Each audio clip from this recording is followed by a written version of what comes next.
Hello everyone, स्वागत है बेटा आप सबका हमारे इस नए लेक्चर में एप्लीकेशन ऑफ डेरिवेटिव के। और बच्चों आपको याद होगा कि हमारा जो लास्ट लेक्चर था एओडी का, वो कि बेसिकली बेटा फर्स्ट लेक्चर था और उसमें हमने बहुत सारे बेसिक्स देख लिए थे टेंजेंट एंड नॉर्मल के। मैंने आपको ये भी उसमें बताया था कि टेंजेंट और नॉर्मल में अगर आपको महारत हासिल करनी हो तो आपका स्ट्रेट लाइंस का कंसेप्ट अच्छे से क्लियर होना चाहिए। एंड आई होप कि आपने बच्चों स्ट्रेट लाइंस अच्छे से रिवाइज किया होगा। मैंने लास्ट लेक्चर एंड किया था वर्टिकल टैंजेंट के नोट पर। मैंने आपको वर्टिकल टैंजेंट क्या होता है ये समझाया था और आई थिंक उस पर बेस्ड अपन ने 2 या 3 क्वेश्चन भी किए थे। तो चलिए बच्चों आज का लेक्चर स्टार्ट करते हैं। लेकिन आज का लेक्चर स्टार्ट करने के पहले आप में से जितने भी बच्चे अब तक हमारे टेलीग्राम चैनल से नहीं जुड़े हैं, आप बेटा जल्द से जल्द हमारे टेलीग्राम चैनल को ज्वाइन करें, जिसका ज्वाइनिंग लिंक आपके पास नीचे डिस्क्रिप्शन बॉक्स पे दिख रहा होगा। उसे ज्वाइन करने से आपको बच्चों 2 एडवांटेज होंगे। फर्स्ट एडवांटेज ये है कि मैं जब भी कोई एक लेक्चर पोस्ट करता हूँ यूट्यूब पे तो मैं इमीडिएटली उसका एक क्रिएटिव टेलीग्राम पे भी शेयर करता हूँ। बिकॉज कई बार ऐसा होता है कि क्योंकि मैं मल्टीपल वीडियोज एक दिन में पोस्ट करता हूँ, आपके लिए हो सकता है कुछ वीडियोज दिखें, कुछ वीडियोज आपको ना दिखें। तो ज्यादा आपके लिए अच्छा होगा अगर आप टेलीग्राम चैनल से जुड़े रहें, ताकि आपका कभी भी कोई भी लेक्चर स्किप ना हो। एंड बच्चों जो सेकंड एडवांटेज है, जो बहुत बड़ा एडवांटेज है, वो ये है कि यहाँ पर तो हम बहुत सारे सवालों की प्रैक्टिस करेंगे, लेकिन हमें अगर अपना सिलेक्शन इंश्योर करना है जेईई मेंस एंड एडवांस में, तो हमें और ज्यादा सवालों को प्रैक्टिस करने की जरूरत है। और वो क्वेश्चंस कहाँ मिलते हैं? तो बच्चों वो क्वेश्चंस आपको मिलते हैं आपके टेलीग्राम चैनल पे। तो जल्दी से ज्वाइन करिए और अपनी पढ़ाई को नेक्स्ट स्टेप पे लेके जाइए। हमारे पास बेटा आज के लेक्चर में जो सबसे पहले कंसेप्ट है वर्टिकल टैंजेंट के बाद जो कंसेप्ट है that is concept of OT. Concept of OT. कभी अगर मान लो आपको ओटी दिख जाए तो आपको समझ में आना चाहिए कि ओटी क्या होता है। मैं आपको बता देता हूं। OT is also called the initial ordinate. OT is called the initial ordinate. कभी अगर आपको इनिशियल ऑर्डिनेट मिल जाए लिखा हुआ, initial ordinate of the tangent बताओ, तो initial ordinate of the tangent क्या होता है? ओटी होता है। OT is called the initial ordinate of the tangent line, of the tangent line, initial ordinate of the tangent line, ठीक है, that is y intercept। कुल मिला के y intercept की बात हो रही है, y intercept of the tangent। Initial ordinate अगर मान लो आपके पास कभी सवाल में आ जाए, या ओटी अगर आपके पास बच्चों कभी भी सवाल में आ जाए, तो आपको ये बात की जानकारी होनी चाहिए कि इनिशियल ऑर्डिनेट या ओटी का मतलब क्या होता है। इसका मतलब होता है आपको y इंटरसेप्ट निकालना है, ठीक है। जैसे हम इमेजिन करते हैं कि मान लीजिए बेटा मेरे पास ये मेरा कार्टेशियन प्लेन बना हुआ है। इस कार्टेशियन प्लेन में इस तरीके से कोई एक कर्व था अपने पास, ठीक है, और इस कर्व के लिए बेटा अपन एक टेंजेंट इस तरीके से ड्रॉ किया। अपन ने एक ऐसा टेंजेंट इस पर बच्चों ड्रॉ किया इस कर्व पे, है ना। दिस इज से point P which is x1 y1। इस पर हमने टेंजेंट ड्रॉ कर लिया। तो जैसे आपने इस पर टेंजेंट ड्रॉ किया तो टेंजेंट का इक्वेशन क्या आ जाएगा? टेंजेंट का इक्वेशन अपने पास आएगा y minus y1 is equal to slope. तो स्लोप आपके पास क्या आ जाएगा? स्लोप आ जाएगा dy by dx at x1 y1। तो y minus y1 is equal to slope into x minus x1। ये आएगी अपने पास बच्चों पूरी चीज, y minus y1 is equal to slope into x minus x1। और जैसे ही हमारे पास ये बच्चों चीज आ गई, तो आपको अगर y इंटरसेप्ट निकालना है, y इंटरसेप्ट मतलब ये वाला पॉइंट, ये इतना जो पार्ट है this is your y intercept. तो y इंटरसेप्ट निकालने का तरीका क्या होता है? Put x equal to 0 to obtain y intercept. बच्चों हमको x की वैल्यू 0 रखनी होती है ताकि हम y इंटरसेप्ट निकाल पाए। तो जैसे ही आप x की वैल्यू इसमें 0 रखेंगे, देखिए आपके पास आ जाएगा y minus y1 is equal to x को आपने 0 रख दिया तो dy by dx at x1 y1, और ये मल्टीप्लाई हो जाएगा बेसिकली माइनस x1 से। ये मल्टीप्लाई हो जाएगा माइनस x1 से, ठीक है। तो हमारे पास जो फाइनल रिजल्ट आ जाएगा, final result will be y is equal to, ये जो y आपके पास आएगा, ये y will be equal to y1 minus x1 into dy by dx at x1 y1, ठीक है। y is equal to y1 minus x1 into dy by dx at x1 y1। ये अपने को बच्चों पता होना चाहिए, कभी कभी यूज आ जाता है। अब मैं आपको कुछ काम के बेटा नोट पॉइंट्स और लिखाता हूं और उसके बाद फिर क्वेश्चंस की प्रैक्टिस अपन स्टार्ट करेंगे। नोट बेटा अपने पास लिखा हुआ है, नोट आप डाल के लिखेंगे।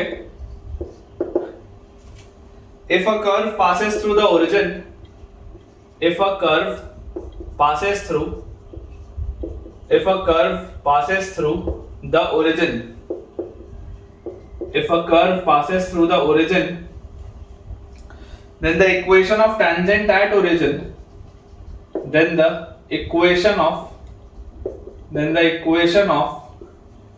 tangent at origin, then the equation of tangent at origin can be directly written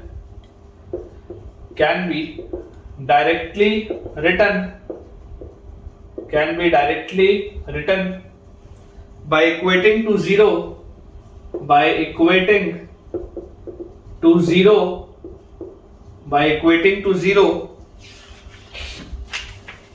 the least degree terms, है ना, by equating to zero the lowest degree terms, क्या इसका मतलब बेटा अभी आपको समझ में आएगा। by equating to zero the lowest degree terms appearing in the equation of curve, appearing in the equation of curve, इसका मतलब क्या बच्चों, मैं आपको समझाता हूं। आप इमेजिन करिए कि अगर आपके पास कोई भी एक कर्व हो, ठीक है, कोई भी बच्चों अगर आपके पास एक कर्व हो और आपको दिख रहा है कि ये कर्व ओरिजिन से पास हो रहा है, तो आप उस पे टेंजेंट का अगर इक्वेशन लिखना चाहते हैं एट ओरिजिन, टेंजेंट का इक्वेशन एट ओरिजिन, अगर आपका कर्व ओरिजिन से पास हो रहा हो, then the equation of tangent at origin, equation of tangent at origin आप डायरेक्टली लिख सकते हैं। कैसे? लोएस्ट जो भी आपके पास डिग्री टर्म्स होंगे उनको आप जीरो से इक्वेट कर दीजिए। जैसे एग्जांपल के रूप में बेटा मैं आपको समझाता हूं। फर्स्ट अपने पास जैसे मान लो लिखा हुआ है कि x square plus y square plus 2gx plus 2fy equal to 0।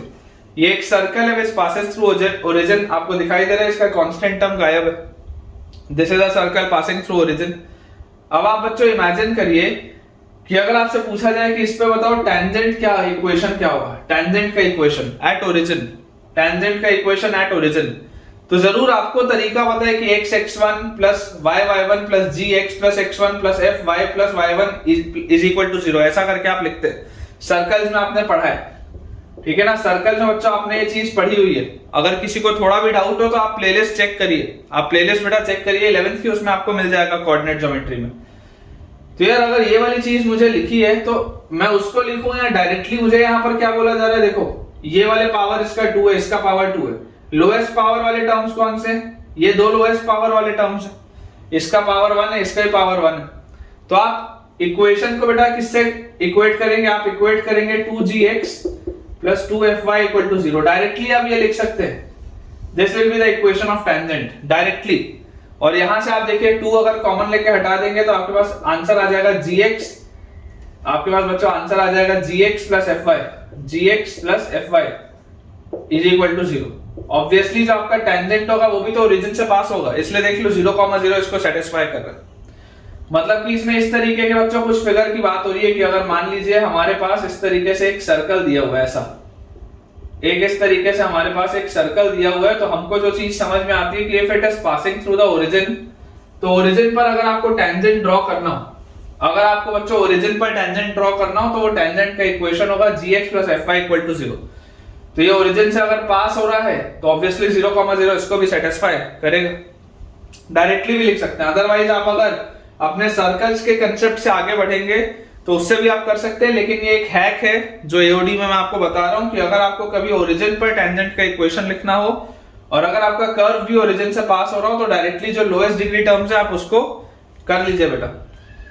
जैसे आप देखिए इमेजिन करिए अगर आपके पास एक कर्व हो y square equal to 4ax, मान लीजिए बच्चों अगर आपके पास एक कर्व हो y square equal to 4ax, आप सब जानते हैं एक पैराबोला है, स्टैंडर्ड पैराबोला है बेटा, अपन ने कोनिक में बहुत बार ये पढ़ा है, ठीक है। y square equal to 4ax का ग्राफ कुछ इस तरीके का होता है, ये बात भी हमको पता है कि y square equal to 4ax का ग्राफ कुछ इस तरीके का होता है। देखो x हमेशा पॉजिटिव होता है क्योंकि y में आप कुछ भी रखोगे x आपको हमेशा पॉजिटिव ही मिलेगा। अब ये वाले भी कर्व को बेटा अगर आपको इक्वेट करना हो और आप बोलना हो आपको कि यार देखो ये ओरिजिन से पास हो रहा है, आपको टेंजेंट का इक्वेशन अगर लिखना हो ओरिजिन पे तो टेंजेंट का इक्वेशन क्या होगा? लोएस्ट पावर जो टर्म है 4ax, इसको आप ऐसे लिख सकते हो ना, y square minus 4ax equal to 0। तो लोएस्ट डिग्री टर्म को आप 0 से इक्वेट कर दीजिए तो आपके पास आ जाएगा x इक्वल टू 0। और x इक्वल टू 0 क्या होता है, y एक्सिस होती है, और ये y एक्सिस ही तो देख लो इस पे टेंजेंट भी है, इस कर्व पे बच्चों देख लो y एक्सिस ही तो टेंजेंट भी है। तो आपको क्लियरली दिख रहा है कि ये आपको वर्क करेगा बेटा, हमेशा ये वर्क करेगा। इसका मेन जो फायदा अपने पास आएगा वो मतलब थोड़े से अगर कॉम्प्लिकेटेड इक्वेशंस हो ना, तो कॉम्प्लिकेटेड इक्वेशन हो तो इसका फायदा ज्यादा है। जैसे मान लो आपके पास लिखा हुआ है x cube plus y cube minus 3x square y plus 3x y square plus x square minus y square equal to 0। मान लो आपके पास ये चीज लिखी है, तो अगर बच्चों आपके पास ये चीज लिखी हुई है तो ये बात तो दिखाई दे रहा है कि ये जो भी कर्व होगा इसका कोई ना कोई तो ग्राफ होगा, भले कॉम्प्लिकेटेड सा हो लेकिन कुछ तो इसका ग्राफ होगा। जो भी ग्राफ होगा, क्योंकि ये पूरा का पूरा ओरिजिन से सेटिस्फाई हो रहा है, आप 0,0 डालोगे पूरा सेटिस्फाई हो जाएगा, मतलब this is passing through origin. तो ओरिजिन से पास होती हुई चीज में अगर आपको बच्चों टेंजेंट का इक्वेशन लिखना है, अगर आपको बेटा टेंजेंट का इक्वेशन लिखना है तो जो लोएस्ट पावर टर्म्स है, लोएस्ट पावर टर्म्स कौन से, x square minus y square, तो आप तो चुपचाप x square minus y square को 0 से इक्वेट कर दीजिए, और जैसे ही आप x square minus y square को 0 से इक्वेट करेंगे आपके पास आ जाएगा x minus Y into X plus Y is equal to 0। Pair of straight line आ जा रहा है, y इक्वल टू x एक लाइन है और y equal to minus x दूसरी लाइन है। पेयर ऑफ स्ट्रेट लाइन जा रहा है आपके पास, आप देख सकते हैं, this is pair of straight lines, ठीक है ना, ओरिजिन से पास हो रहा है, पेयर ऑफ स्ट्रेट लाइंस आपके पास आ जाएगा, और ये टेंजेंट होगा इस कर्व पे एट ओरिजिन।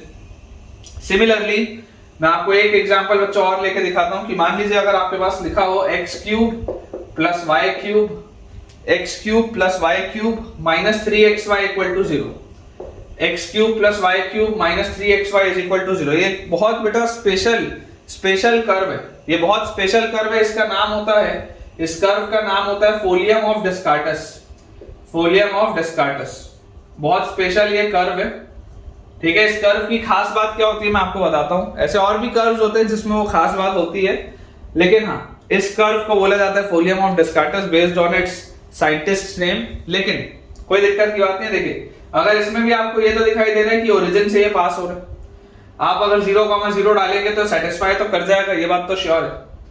अगर मुझे इस पर भी टेंजेंट का इक्वेशन चाहिए हो तो मैं लोएस्ट डिग्री जो टर्म है 3xy उसको 0 से इक्वेट करूंगा और मेरे पास आंसर आ जाएगा xy इक्वल टू 0। और इसका मतलब क्या है, इसका मतलब है कि x इक्वल टू 0 आ जाएगा और y इक्वल टू 0 आ जाएगा, क्योंकि अगर आपको टेंजेंट का इक्वेशन लिखना है तो आप x इक्वल टू 0 और y इक्वल टू 0 बोल के आगे बढ़ सकते हैं, ठीक है। अभी इसका देखो ग्राफ कैसा होता है बेटा, मैं आपको समझाता हूं। इसका बेटा अगर अपन ग्राफ देखें, देखिए आपके पास ये आपका कार्टेशियन प्लेन है, इसका ग्राफ आपके पास कुछ इस तरीके का आएगा, देखिएगा ध्यान से, है ना, अपन ने अंदाजे से बनाया, कुछ इस तरीके का आपके पास ग्राफ आएगा। आपको देखो बेटा क्लियरली दिखाई दे रहा है कि x एक्सिस इस पे टेंजेंट भी है और ये x एक्सिस इस पे बच्चा नॉर्मल भी है, ये आपका कर्व है पूरा ये। तो ये जो आपके पास कर्व आया है इस पर देखो x एक्सिस इधर के लिए टेंजेंट भी है और ये वाले हिस्से के लिए नॉर्मल भी है। वैसे ही आप यहां पर देखो y एक्सिस की अगर आप बात करोगे तो y एक्सिस इस पर बच्चों देखो ये टेंजेंट भी है ये वाले हिस्से पे और ये वाले हिस्से पर y एक्सिस नॉर्मल भी है। मतलब कि आप इसमें बोल सकते हैं इसकी खास बात क्या है, मैं आपको एक काम की इसमें चीज लिखाता हूं, स्टार लगा के लिखिएगा, स्टार लगा के बेटा लिखिएगा कि same line can be tangent as well as normal, same line can be tangent as well as normal, same line can be tangent as well as normal to a given curve, to a given curve। किसी भी curve के लिए कोई एक जो बच्चों line होगी that can be tangent as well as normal at a given point, at a given point। Example आप देख ही सकते हैं, एग्जाम्पल बच्चों आप देख ही सकते हैं कि इस वाले केस में ये फोलियम ऑफ डिस्कार्टस का कर्व है, इस वाले बच्चों केस में ये आपका x एक्सिस है, ये आपके पास y एक्सिस है, और क्लियरली आप देख सकते हैं कि x एक्सिस और y एक्सिस दोनों ही टेंजेंट और नॉर्मल दोनों की तरह बिहेव कर रहे हैं। x axis and y axis are tangents and normals, x axis and y axis are tangents and normals at the same point, ठीक है। ऐसे और भी कर्व्स होते हैं, लेकिन ये बेटा कर्व आपको सिर्फ एक क्लैरिटी देने के लिए था कि आपको ये पता होना चाहिए कि इस तरीके का भी कभी केस आ सकता है कि आपकी ये सेम लाइन टेंजेंट की तरह भी बिहेव कर रही है और नॉर्मल की तरह भी। अभी इस पर बच्चों बेस में आपको सवाल कराता हूं तो आपको अच्छे से समझ में आएगा। एक इंपॉर्टेंट आपको बच्चों चीज पता होनी चाहिए कि ये जो कंसेप्ट है ना, दिस कंसेप्ट कि ये जो ओरिजिन वाला मैंने आपको बताया कि अगर ओरिजिन से कोई कर्व पास हो रहा हो, अगर बच्चों ओरिजिन से कोई कर्व पास हो रहा हो तो उसमें ओरिजिन पर अगर आपको टेंजेंट ड्रॉ करना हो तो आप लोएस्ट डिग्री टर्म्स को जीरो से इक्वेट करके डायरेक्टली लिख सकते हैं। This concept is valid only when x and y have integral powers, सिर्फ और सिर्फ बच्चों इंटीग्रल पावर्स के लिए ही ये कर्व वैलिड है, ठीक है ना। सिर्फ और सिर्फ इंटीग्रल पावर्स के लिए बच्चों आपके पास ये चीज आएगी, है ना। और इंटीग्रल पावर में मतलब मैं आपको बोलता हूँ ज्यादा स्पेसिफिकली ज्यादा बेटर ये रहेगा, इंटीग्रल पावर ना लिख के आप इसमें लिख दो नेचुरल पावर्स, नेचुरल नंबर होने चाहिए। आप ज्यादा बेटर ये रहेगा x, y बिलोंग्स टू, मतलब सॉरी x के जो पावर होंगे that belongs to natural numbers, ठीक है। नेचुरल नंबर्स को बच्चों बिलोंग करेंगे पावर्स जो इसके होंगे, powers of x and y जो होंगे that will be natural numbers. तो ये एक इंपॉर्टेंट कंसेप्ट था जो आपको कभी हैंडी हो सकता है आ जाए, इसलिए मैंने आपको लिखा दिया है।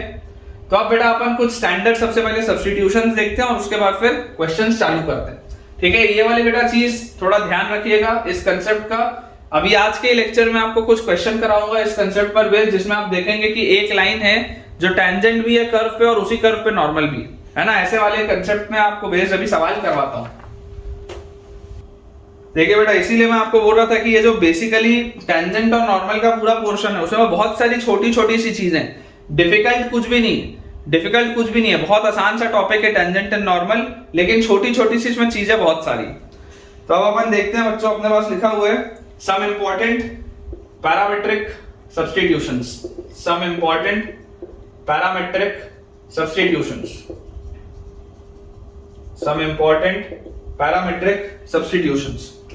हमारे पास कुछ बेटा ऐसे पैरामीट्रिक फॉर्म है जिसमें कि आपको आइडिया होना चाहिए कि किस तरीके से सब्स्टिट्यूट करके आगे बढ़ा जाता है। तो मैं आपको कुछ स्टैंडर्ड फॉर्म्स लिखा देता हूं। जैसे मान लीजिए अपने पास हो x raised to the power 2/3 plus y raised to the power 2/3 is equal to a raised to the power 2/3।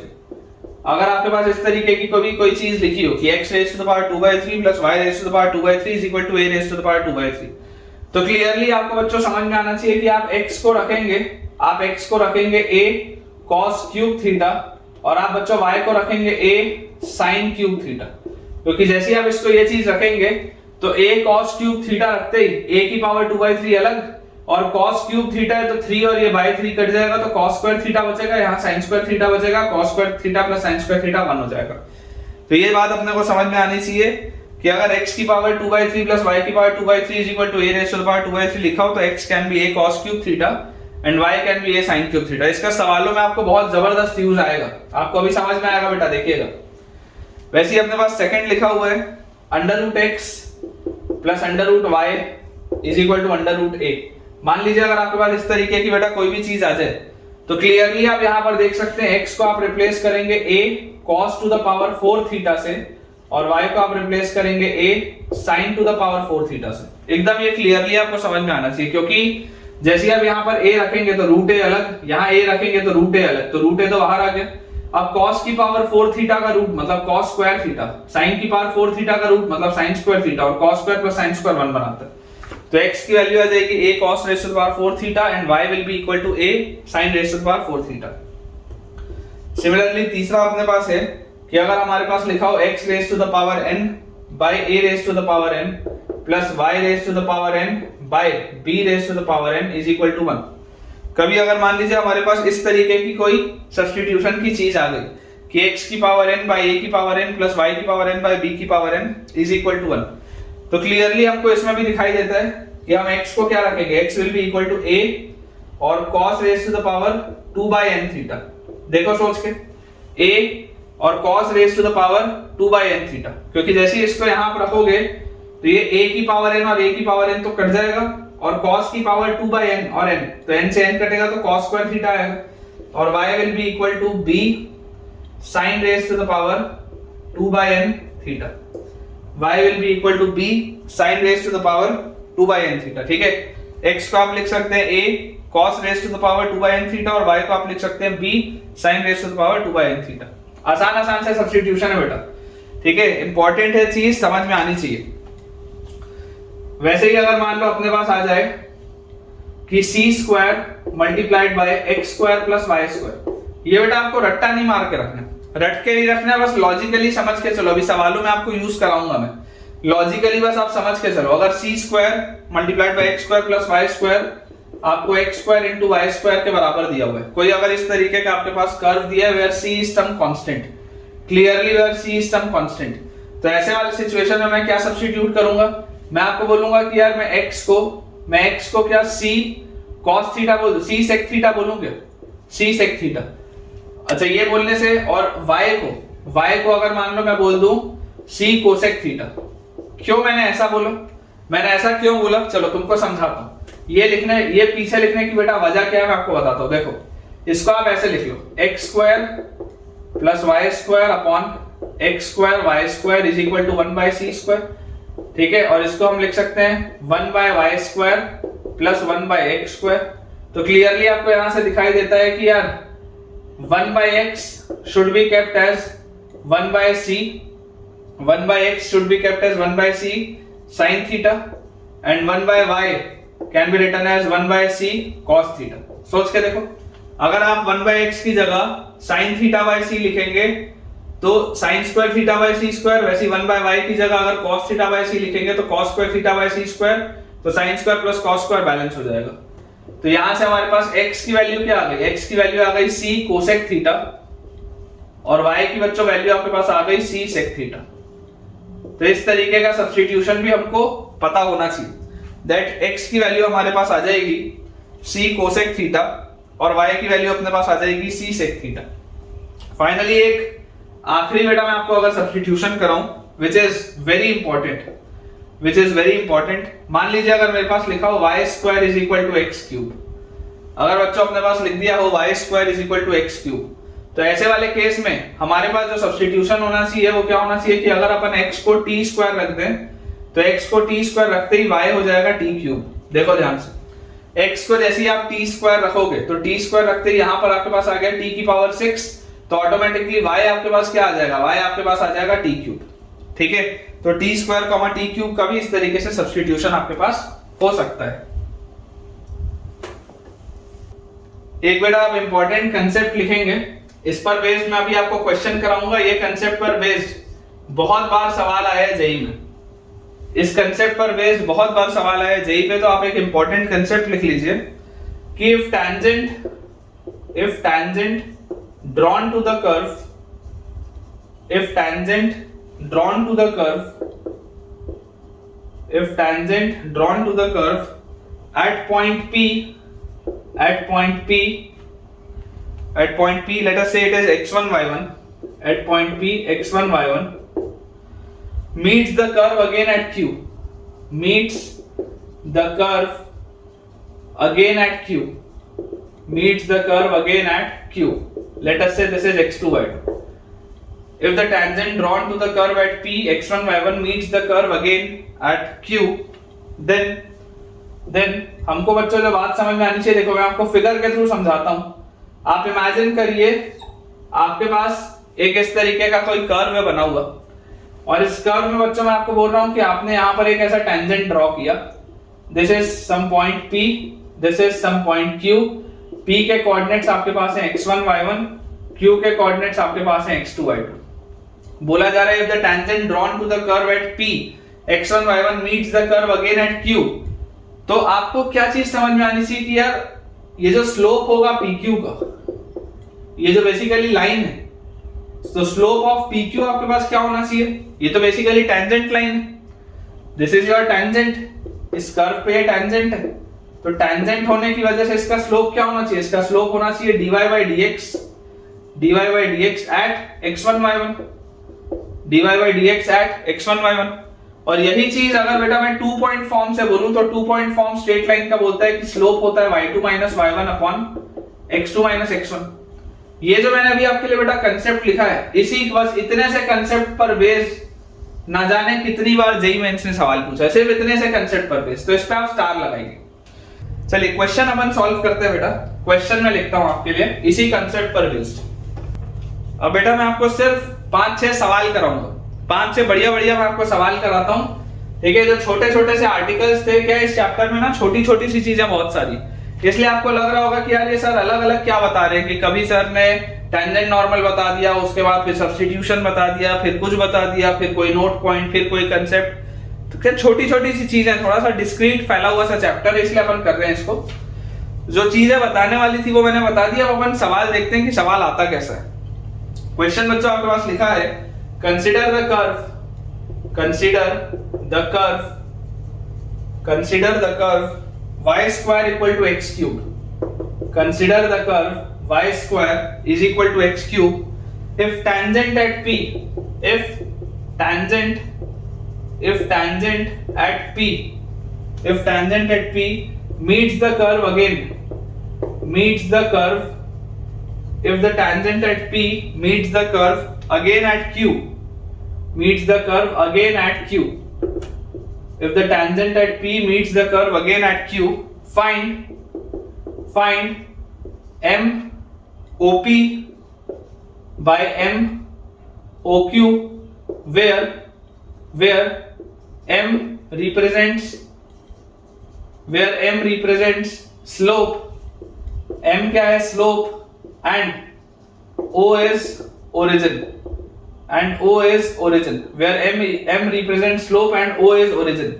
तो आपको क्या बोला जा रहा है, आपको बच्चों ये बोला जा रहा है कि देखिए आपको एक कर्व कंसीडर करना है y square equal to x cube, और इसमें हमें बोला जा रहा है कि tangent at p meets the curve again at q। अब मैं आपको बोलता हूं कि यार आप अपना ही वो कंसेप्ट दोबारा यूज करो कि कोई भी अगर आपके पास एक कर्व है और इस कर्व के अंदर आपके पास बेटा बोल दिया गया कि यार किसी पॉइंट पे हमने टेंजेंट डाला था जो कर्व को दोबारा मीट किया q पे, तो इसके कोऑर्डिनेट्स आप क्या मान सकते हैं। देखो अभी अभी मैंने आपको इसका पैरामीट्रिक सिस्टम बताया था, याद करो इसका पैरामीट्रिक सिस्टम क्या बोलता था कि अगर आपके पास y square equal to x cube का कर्व है, अगर आप x को बच्चों t स्क्वायर बोलेंगे तो y ऑटोमेटिकली क्या हो जाएगा, t क्यूब हो जाएगा।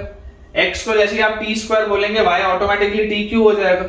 तो अगर मैं p के कोऑर्डिनेट्स आपको बोल दूं t1 square t1 cube, t1 square t1 cube, और q के मैं कोऑर्डिनेट्स बोल दूं t2 स्क्वायर t2 क्यूब, ठीक है। p के बच्चों अगर हम कोऑर्डिनेट्स बोल दें t1 square t1 cube, and q के अगर हम बच्चों कोऑर्डिनेट्स बोल दें t2 स्क्वायर t2 क्यूब, तो आपको निकालना क्या है, स्लोप ऑफ OP।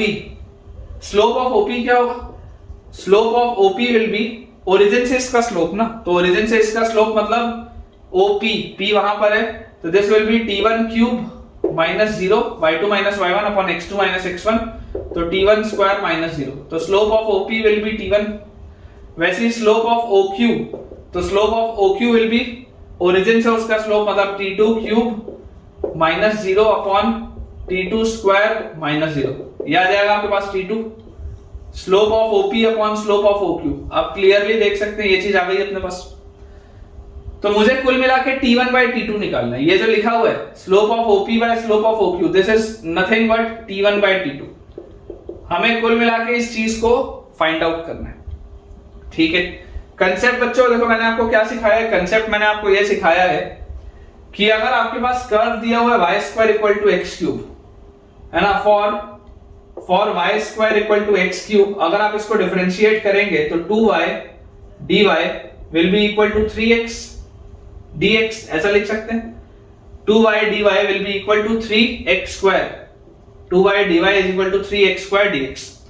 तो यहां से हमारे पास आ जाएगा 2 इंटू इस पॉइंट पे अगर बेटा आपको बात करनी हो तो y की जगह t1 cube into dy by dx is equal to 3 into x की जगह आप डाल सकते हैं t1 स्क्वायर और उसका स्क्वायर है तो t1 की पावर 4। तो dy बाय dx कितना आ गया, dy by dx at point p, dy by dx at point p मेरे पास आ जाएगा बच्चों 3/2 इंटू t1 क्यूब और यहाँ t1 की पावर 4 है तो t1, तो 3t1/2 आ जाएगा। dy बाय dx जो है हमारे पास dy by dx at some point p dy by dx at some point p will be equal to 3/2 into t1। ये चीज आ गई, बिल्कुल सही बात है। और हमें एक बात पता है, हमें क्या पता है कि यार ये जो स्लोप है वही स्लोप pq का भी होगा, यही स्लोप pq का भी होगा। तो स्लोप ऑफ pq आपके पास कितना है? स्लोप ऑफ pq अगर आप 2 पॉइंट फॉर्म लगाएंगे तो t2 cube minus t1 cube y2 minus y1 upon x2 minus x1, तो t2 square minus t1 square. और यही स्लोप किसके बराबर होना चाहिए? This should be equal to 3/2 into t1। यही वाला स्लोप जो है वो 3/2 into t1 के भी बराबर आना चाहिए। तो यार ये a cube minus b cube क्या होता है? a cube minus b cube होता है a minus b into a square plus b square plus ab।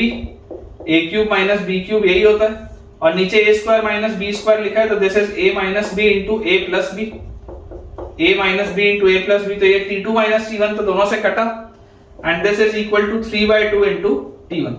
थोड़ा सा बेटा मेहनत लगेगा, क्रॉस मल्टीप्लाई करके एक बार सॉल्व करते हैं, तो आपके पास आ जाएगा 2t2 square plus 2t1 square plus 2t1 t2 is equal to 3t1 इससे मल्टीप्लाई होगा तो 3t1 t2, और 3t1 इससे मल्टीप्लाई होगा तो प्लस 3t1 स्क्वायर। तो क्या आ रहा है बेटा मेरे पास आ रहा है 3t1 स्क्वायर, और ये 2t1 स्क्वायर वहां गया तो t1 स्क्वायर, फिर 3t1 t2 है, 2t1 t2 वहां गया तो प्लस t1 t2 और minus t2 square, this is equal to 0, minus 2t2 square. Rather अपने को लिखना चाहिए minus 2t2 square, this is equal to 0। ये आ रहा है यार मेरे पास। अगर इसको आप एक साइड लेके जाओगे तो ये चीज आ रही है। अब देखो आपको निकालना क्या था? t1/t2 आपको निकालना था। तो अगर यार मुझे t1/t2 निकालना था तो मैं ऐसा बोल दूं कि इसको अपन ऐसा लिख लेते हैं। अगर आप इस पूरे को t2 स्क्वायर से डिवाइड कर दो, अगर बेटा आप इस पूरे को t2 स्क्वायर से डिवाइड कर दो तो आपके पास आ जाएगा t1/t2 का होल स्क्वायर, t1/t2 का होल स्क्वायर प्लस t1/t2 का whole square plus t1/t2 minus 2 is equal to 0। Quadratic है क्या ये t1/t2 में? This is a quadratic in t1/t2। तो इसको अगर मुझे सॉल्व करना है तो सॉल्व करने का तरीका क्या होगा? इस क्वाड्रेटिक को आप स्प्लिटिंग द मिडिल टर्म से सॉल्व कर सकते हैं। कैसे सॉल्व करेंगे? आप इसको लिख लीजिए t1/t2 का होल स्क्वायर फिर प्लस 2 t1/t2 माइनस t1/t2 है ना, प्लस 2 t1/t2 माइनस t1/t2 और माइनस 2 इज इक्वल टू 0। तो अपने पास बच्चों आ गया t1/t2 plus 2 multiplied by t1/t2 minus 1, this is equal to 0। t1/t2 plus 2 multiplied by t1/t2 minus 1 is equal to 0। देख लो t1/t2 का होल स्क्वायर प्लस 2 माइनस 1, तो प्लस t1/t2 और माइनस 2, बिल्कुल सही। यार यहां से ये अपने पास कितना आ रहा है? t1/t2 की वैल्यू या तो माइनस 2 होगी या तो 1 होगी, या तो इसकी वैल्यू माइनस 2 होगी या तो 1 होगी। अब क्लियरली आपको बेटा देखो दिखाई दे रहा है कि अगर आपने t1 और t2 माने अलग अलग पॉइंट्स, अगर इसकी वैल्यू 1 हुई तो t1 और t2 तो सेम आ जाएंगे। आपने t1 और t2 को अलग अलग पॉइंट्स माने, क्लियरली आपको दिखाई दे रहा है that t1 is not equal to t2। बहुत साफ ये दिखाई दे रहा है कि t1 और t2 दो अलग अलग पैरामीट्रिक कोऑर्डिनेट्स हैं, दोनों सेम नहीं है। तो ये जो बेटा 1 के बराबर था ये तो रिजेक्ट हो जाएगा, और t1/t2 की वैल्यू आ जाएगी -2, मतलब कि जो अपना आंसर आएगा दैट विल बी -2। ठीक है, आंसर विल बी -2 बेटा। काफी अच्छा सवाल है, और मैं आपको बता ही रहा हूं कि इस कंसेप्ट पर बेस्ड बहुत सारे सवाल जेईई मेंस में पहले भी आए हैं। तो आई होप आपको बेटा ये सवाल अच्छा लगा होगा। अगर पसंद आया हो तो एक जल्दी से थम्स अप मुझे करके दिखाइए कमेंट सेक्शन में। नेक्स्ट बच्चों अपने पास सवाल लिखा है, if a line is tangent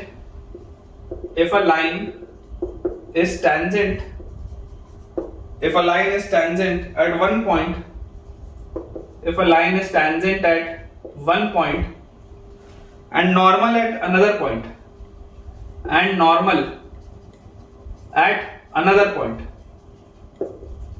if a line is tangent at one point and normal at another point on the curve represented parametrically, on the curve represented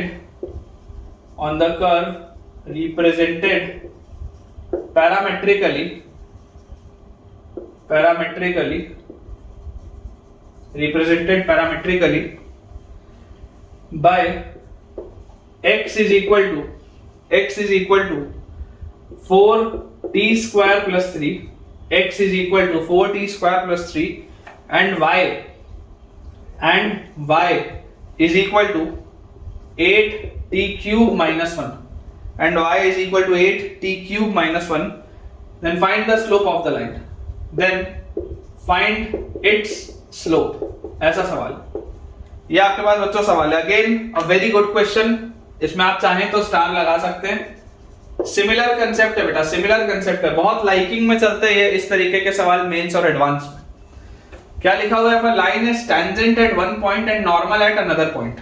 किसी भी कर्व के लिए ये आपके पास एक पैरामेट्रिकली रिप्रेजेंटेड कर्व है ना, this is a parametrically represented curve. अब इस कर्व के लिए आपको बोल दिया जाता है, इस कर्व के लिए बेटा आपको बोल दिया जाता है कि आप एक पॉइंट पे जब टेंजेंट डालते हैं तो वो दूसरे पॉइंट पर नॉर्मल की तरह बिहेव करता है। तो अगर बच्चों यहाँ पर नॉर्मल होगा, अपन इस पॉइंट को मान लेते हैं पॉइंट P, और इसके कोऑर्डिनेट्स आपको अगर आप T1 के टर्म्स मानोगे, इसके आप कोऑर्डिनेट्स मान लो T1 के टर्म्स में, ठीक है। तो पॉइंट P के कोऑर्डिनेट्स आपके पास क्या आ जाएंगे? पॉइंट P के आपके पास बच्चों कोऑर्डिनेट्स आ जाएंगे, अगर आप T1 पैरामेट्रिक कोऑर्डिनेट लोगे तो this will B 4t1 square plus 3, 8t1 cube minus 1, ये आ जाएंगे पॉइंट P के कोऑर्डिनेट्स। और यही चीज किसी अलग बेटा कर्व, उसी कर्व पे किसी अलग पॉइंट पे जिसके अपन अगर पैरामेट्रिक कोऑर्डिनेट्स T2 मान लें तो उस पे नॉर्मल भी है, तो पॉइंट Q के कोऑर्डिनेट्स आ जाएंगे आपके पास 4t2 square plus 3, 8t2 cube minus 1, ये चीज आ जाएगी अपने पास। अब बोला जा रहा है if the tangent at one point and normal at another point, तो फाइंड इट्स स्लोप। तो यार मैं आपको बोलता हूं कि आप मुझे एक बात बताइए, इसका स्लोप आपके हिसाब से आता कितना है? What is its slope? तो अगर हम इसका स्लोप देखें तो इसका slope of PQ, slope of PQ हमारे हिसाब से अगर मैं 2 पॉइंट फॉर्म लगाऊं तो y2 माइनस y1 मतलब 8t2 cube minus 1 minus y1 मतलब 8t1 cube minus 1, y2 minus y1 upon x2 minus x1 मतलब 4t2 square plus 3, x2 minus x1 मतलब 4t1 square plus 3। Clearly -1 +1 +3 -3 cut जाएगा। 8 आप common ले लो, तो 8 आप अगर बाहर निकालोगे तो अंदर आपके पास आएगा t2 cube minus t1 cube. t2 cube minus t1 cube क्या होता है? t2 minus t1 into t1 square plus t2 square plus t1 t2, ये चीज आती है अपने पास डिवाइडेड बाय नीचे वाले दोनों में से अगर आप 4 बाहर निकाल लो तो अंदर है t2 square minus t1 square, again t2 minus t1 into t2 plus t1। आपको देखो एक बात तो दिखाई दे रही है कि t1 और t2 सेम तो है नहीं, काट दो, 4 और 8 को भी कट करोगे तो 2 का फैक्टर आएगा। तो यार ये आपके पास आता है स्लोप ऑफ PQ, PQ का स्लोप तो ये आता है। अब अगर आपको ये दिखाई दे रहा है कि यार इसको तो मैं टेंजेंट का यूज करके भी निकाल सकता हूं कि स्लोप ऑफ टेंजेंट क्या होता है? Slope of a tangent, slope of a tangent होता है बच्चों dy by dx। Slope of a tangent आपके पास होता है dy by dx, और अगर ये चीज बच्चों dy by dx होती है स्लोप ऑफ अ टेंजेंट, तो यहां से अपने पास आ जाएगा ये स्लोप किस पे होगा? पॉइंट P पे टेंजेंट है, Q पे तो नॉर्मल है ना, उसको अलग से देखेंगे। तो अगर इसको मैं सॉल्व करूं तो यहां से मेरे पास देखो क्या चीज आ जाएगी? dy by dx at point P, तो this will be dy by dt upon dx by dt at point P, dy by dt upon dx by dt at point P। तो what is dy by dt? जैसे आप इसको बच्चों differentiate करोगे 8 3 है 24 और t square, और t की जगह आप लिख सकते हैं t1, तो 24 t1 स्क्वायर -1 तो गायब upon dx by dt will be 4 into 2 8 t, और t की जगह t1, कांस्टेंट का डिफरेंशिएशन तो खत्म है ना। ये आपने पॉइंट P पे डिफरेंशिएट किया तो दिस इज 24 और 8 कटेगा, दिस इज 3t1। ये आपके पास बच्चों देखो कितना आ रहा है? 3t1, बिल्कुल सही बात है। तो ये 3t1 जो है वो इसके बराबर होगा, ये बात तो क्लियर, लेकिन उससे भी आंसर नहीं आएगा। अभी आपके पास एक कंडीशन और दी है, क्या दिया हुआ है कि ये इस पे नॉर्मल भी है, ये इस पे नॉर्मल भी है, तो इसका स्लोप आप वहां से भी निकाल सकते हो। तो आप देखो यहां पर आपको बेटा एक चीज पता है कि अगर आप T2 पे कोई टेंजेंट डालते, सोच के देखो, अगर आप T2 पे बच्चों कोई टेंजेंट डालते तो उसको जब मैं रेसिप्रोकल करूंगा -1 लेके, तब भी तो आंसर आना चाहिए। मैं जो बोलना चाह रहा हूं मैं आपको समझाता हूं। इमेजिन करो यही अगर आपने बोल दिया होता कि slope of tangent eight point Q, अगर मान लो मैं Q पर टेंजेंट बोलता तो ये क्या आता मेरे पास? 3t2 आता। इसी तरीके से आप सॉल्व करते हैं तो slope of tangent eight Q पर जो टेंजेंट होता, क्यू पर बच्चों जो टेंजेंट होता वो आपके पास कितना आता है, क्यू पर टेंजेंट का स्लोप आता 3t2। जैसे इसका स्लोप आपके पास 3t1 आया है, वैसे ही क्यू पर अगर आप टेंजेंट रखते तो उसका स्लोप आता 3t2।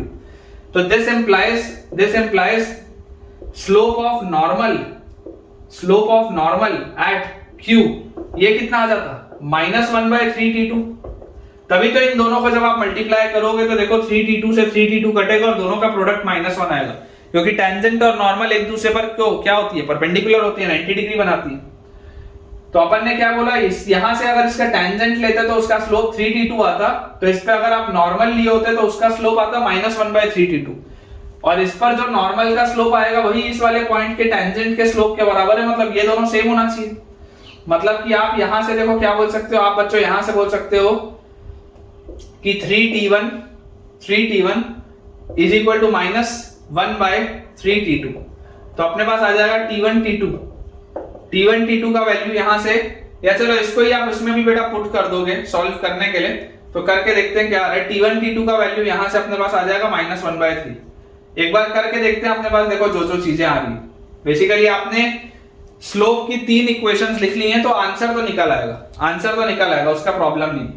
ठीक है, यहां से आपके पास देखो T1 T2 का वैल्यू कितना आ जा रहा है, -1/9 आएगा बेटा, 3 और 3 आ जाएगा तो -1/9। ठीक है, और यही जो आपने स्लोप ऑफ PQ लिखा था, ये किसके बराबर था, 3t1 के ही बराबर था, और ये चीज -1/3t2 के ही बराबर थी। ये जो स्लोप ऑफ PQ आपने लिखा है, ये पूरी चीज 3t1 की बराबर थी और -3t2 के ही बराबर थी। इन दोनों को आपने सॉल्व करके ये एक इक्वेशन लिख लिया, लेट अस से दिस इज योर इक्वेशन 1।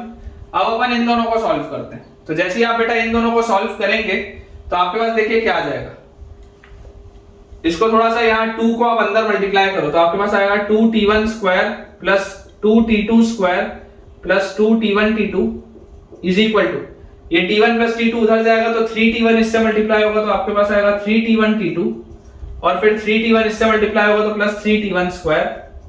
तो हमारे पास आ जाएगा finally t1 square plus t1t2, t1 square plus t1t2 और -2t2 square, -2t2 square, this is equal to 0। ये चीज आ जाएगी अपने पास।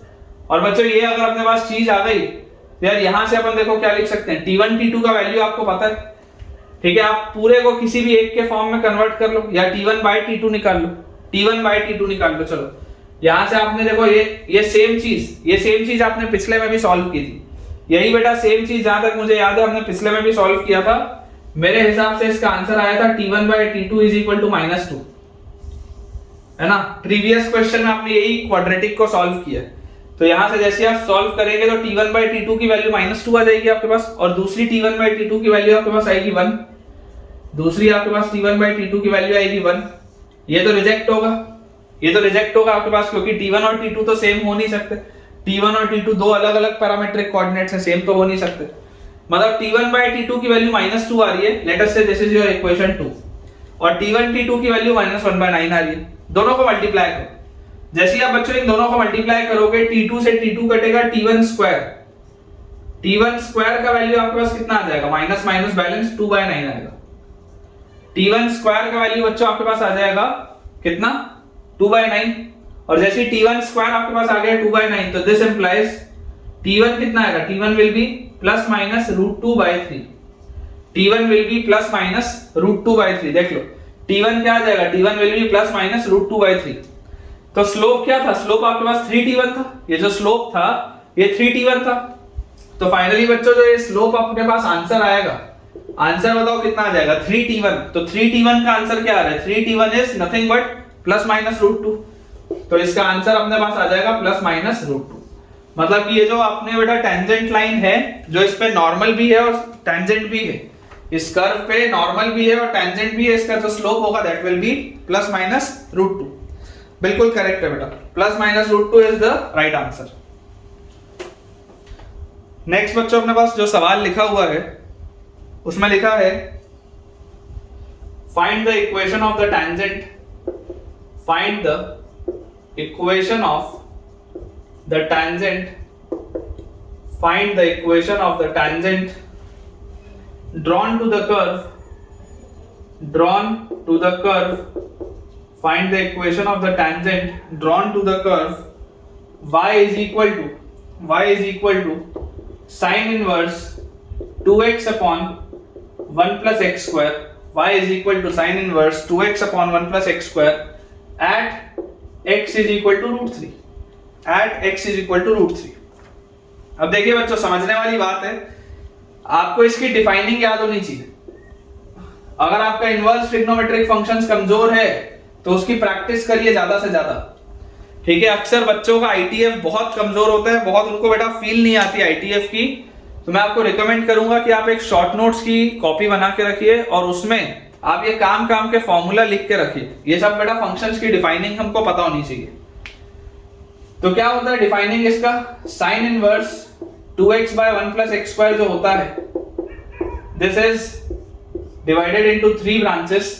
पहली ब्रांच होती है -पाई -2 tan इनवर्स x, एक ब्रांच होती है 2 tan इनवर्स x और एक ब्रांच होती है पाई -2 tan इनवर्स x। ठीक है, ये डिक्रीजिंग होता है, ये डिक्रीजिंग होता है, ये इंक्रीजिंग होता है। इस तरीके का बेटा इसका ग्राफ होता था, याद करो। ये इस तरीके का इसका कुछ ग्राफ आता था, इस तरीके का इसका ग्राफ आता था, आपको आईटीएफ वाले चैप्टर में मिल जाएगा। इस तरीके का इसका ग्राफ होता था।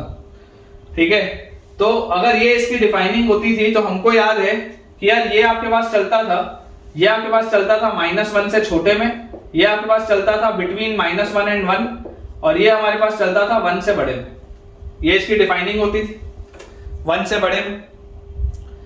तो अगर बच्चों ये अपने पास चीज आ रही है, देख लो आप 1 पर 1 अगर रखोगे तो 1 रखते ही tan इनवर्स 1 होता है π/4, यहां से π/2 आएगा। बेसिकली हर जगह कंटीन्यूअस फंक्शन है तो प्रॉब्लम नहीं है। वहां पे 1 रखोगे तो आपके पास अगेन 2 into π/4 is π/2, π/2 सेम ही आएगा। -1 रखोगे तो -1 रखते ही यहाँ -π/2 आएगा और यहां से भी आपके पास -π/2 ही आएगा। ठीक है, तो इसकी डिफाइनिंग अपने को क्लियर होनी चाहिए। tan इनवर्स x कहां से कहां मूव करता है? tan इनवर्स x मूव करता है फ्रॉम -π/2 ओपन से π/2 ओपन। तो अगर बच्चों ये अपने पास चीज आ रही है तो यार x इक्वल टू √3 पर पूछ रहा है ना, x इक्वल टू √3 तो इस ब्रांच में आएगा। कॉमनली बच्चे गलती से क्या लिख देते हैं? बच्चे गलती से इसको 2 tan इनवर्स x लिख देते हैं। This is not 2 tan inverse x। ये y इज इक्वल टू बच्चों 2 tan इनवर्स x नहीं दिया है, ये दिया हुआ है y is equal to pi -2 tan inverse x। This is pi -2 tan inverse x। तो यहां से आपके पास क्या आ जाएगा?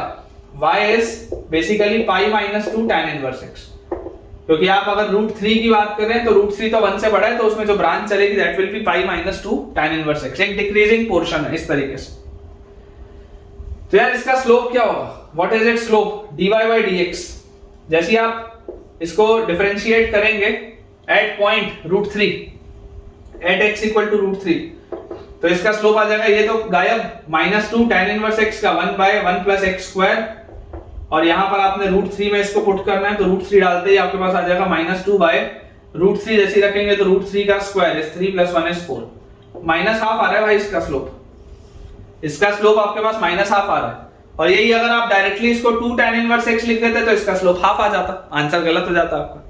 ठीक है ना, अगर आप बेटा इस ब्रांच को 2 tan इनवर्स x लिख देते फ्लो में तो इसको आप डिफरेंशिएट करते तो आपका स्लोप ½ आ जाता, जबकि ओरिजिनली स्लोप आना कितना चाहिए? -½ और x इक्वल टू √3 में कोऑर्डिनेट्स हैं क्या? तो जैसे आप x इक्वल टू √3 रखोगे तो x इक्वल टू √3 में y की वैल्यू आपके पास कितनी आ जाएगी? पाई tan इनवर्स पाई -2 इंटू tan इनवर्स √3 और tan इनवर्स √3 मतलब tan की कौन से एंगल पर वैल्यू √3 होती है? 60 डिग्री पर, π/3 पर। तो दिस इज पाई -2 इंटू π/3 तो this comes out to be π/3। मतलब कि x √3 रखने पर y π/3 आता है। तो टेंजेंट का इक्वेशन पॉइंट स्लोप फॉर्म में अगर आप जाएंगे तो y - y1 is equal to slope which is -½ into x - x1 which is, ये आंसर आना चाहिए बेटा, देख लीजिए। This should be your answer. Check कर लो बेटा अच्छे से। y - π/3 is equal to -½ into x - √3। Amazing question है बेटा, अमेजिंग क्वेश्चन। ठीक है, ऐसे सवाल ही जेईई मेंस में आते हैं, typical liking of JEE Mains कि इसमें आपका एओडी का भी कंसेप्ट चेक हो गया कि आपको टेंजेंट का इक्वेशन लिखना आता है या नहीं आता कर्व पे, एंड साथ ही साथ आईटीएफ भी चेक हो गया। तो ऐसे सवाल हमको प्रैक्टिस ज्यादा से ज्यादा बेटा करने हैं। और थोड़ा भी अगर आपको फायदा हो रहा है मेरे लेक्चर से तो यार कमेंट्स में बताओ, तुम्हारे कमेंट्स पढ़ के तो मुझे एनर्जी मिलती है। अगला बच्चों अपने पास सवाल लिखा हुआ है, the value of parameter A, the value of parameter A, the value of parameter a such that the line the value of parameter a such that the line log base to 1 plus 5a minus a square 1 plus 5a minus a square multiplied by x, ये पूरा x का coefficient है, minus 5y minus a square minus 5 equal to 0। ये एक straight line है बेटा, ये पूरा x का कोफिशिएंट है, फिर ये y और ये constant term is 0 such that the line ये is a normal to the curve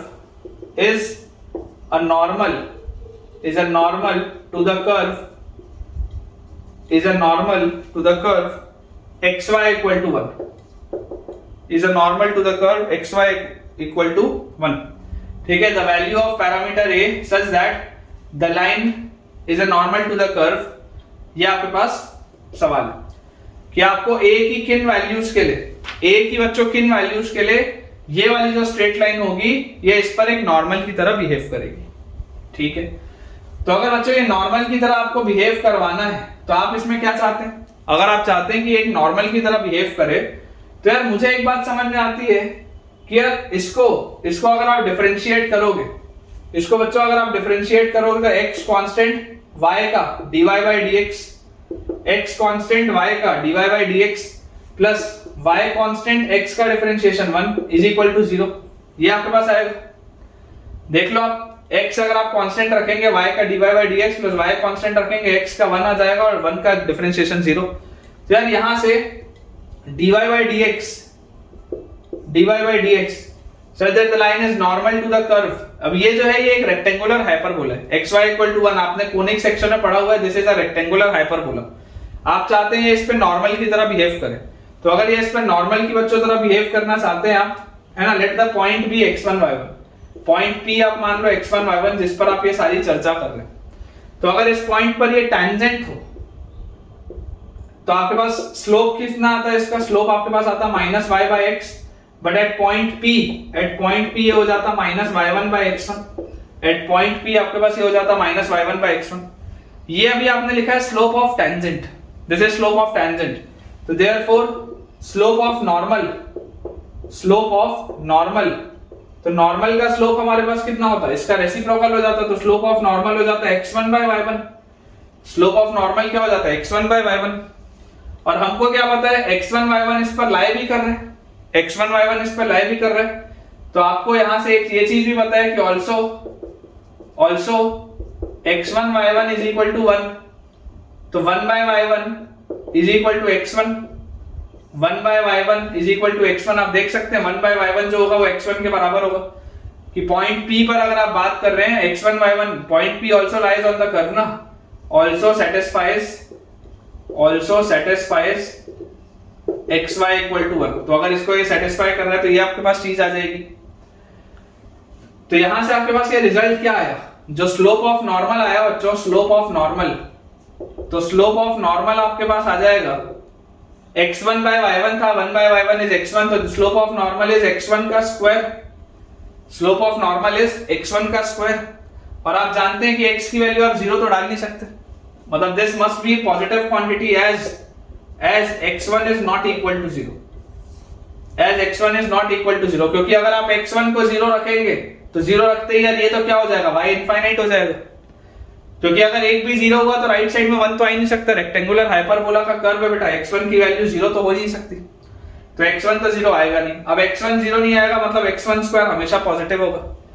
ठीक है, अब बच्चों इस बात को समझिए कि आप अगर इस पॉइंट पे नॉर्मल की तरह बिहेव कर रहे हैं, आप अगर बेटा इस पॉइंट पे नॉर्मल डाल रहे हैं तो ये जो पॉइंट होगा वो इसको भी सेटिस्फाई करना चाहिए, ये जो पॉइंट होगा वो इसको भी अगर सेटिस्फाई करना चाहिए। या चलो स्लोप ऑफ नॉर्मल, एक सेकंड के लिए पॉइंट को आप मत भी सेटिस्फाई करो, जरूरत नहीं पड़ेगी। स्लोप ऑफ नॉर्मल आपके पास क्या आ रहा है? पॉजिटिव। अगर स्लोप ऑफ नॉर्मल आपके पास पॉजिटिव आ रहा है तो आप मुझे यहां से बताइए, यहां से इसका स्लोप क्या आएगा? Also slope of slope of the line, slope of the line आपके पास देखो कितना दिया हुआ है, ये जो स्ट्रेट लाइन है इसका स्लोप अगर आप देखेंगे तो x का कोफिशिएंट मतलब 1/5 into log base two 1 plus 5a minus a square, यह आएगा आपके पास लाइन का स्लोप। x का कोफिशिएंट तो यही आएगा, -5 उधर जाएगा और उसके बाद डिवाइड करोगे तो ये आ जाएगा। ये आपके पास बच्चों जो लाइन का स्लोप आ रहा है, यही लाइन का स्लोप पॉजिटिव भी तो है। ये आपके पास लाइन का स्लोप क्या है, x1 का स्क्वायर है, which is a positive quantity, और ये भी लाइन का स्लोप है। तो क्लियरली आप बोल सकते हैं कि क्योंकि ये पॉजिटिव क्वांटिटी है तो 1/5 into log base two 1 plus 5a minus a square, this must be a positive quantity. यहां से आप ये 1/5 उड़ा सकते हैं, 2 की पावर 0 1 होता है तो 1 plus 5a minus a square is greater than 1, क्योंकि अगर बेस 1 से बड़ा हो तो इनइक्वालिटी बेटा रिवर्स नहीं होती, अगर बेस 1 से बड़ा हो तो ये 1 से 1 भी गया, तो यहां से आपके पास आ गया a square minus 5a, a square minus 5a is less than 0। और अगर बच्चों अपने पास आ रहा है a square minus 5a less than 0, तो यहां से आपके पास आ जाएगा a into a minus 5 is less than 0, and a into a minus 5 less than 0 के लिए आप नंबर लाइन बनाइए। नंबर लाइन में आप लिखिए 0, यहां लिखिए 5, this is positive negative positive. Final answer बोलिए क्या आएगा, लेस देन 0 अगर आपको चाहिए तो answer will be a belongs to open 0 से 5, this will be your answer. ये अपने पास आंसर आएगा बेटा, चेक कर लीजिए, a बिलोंग्स टू ओपन 0 से लेकर 5 तक। बिल्कुल सही, बिल्कुल करेक्ट है बेटा, अच्छे सवाल है, मेरे हिसाब से तो बहुत अच्छे सवाल है। क्वेश्चंस की प्रैक्टिस के लिए, कंसेप्ट्स की प्रैक्टिस के लिए, they are just beautiful questions बेटा। अगला बच्चों अपने पास सवाल लिखा है कि y equal to fx, y equal to fx is a parabola,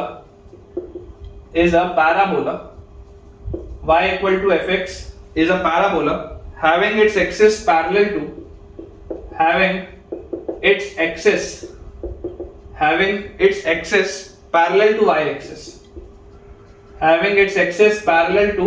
axis, ये अपने पास दिया हुआ है। y equal to fx is a parabola having its axis parallel to y axis if the line y equal to 3x, if the line y equal to 3x touches this parabola, y equal to 3x touches this parabola, if the line y equal to 3x touches this parabola at x equal to 1, touches this parabola at x equal to 1, then find the value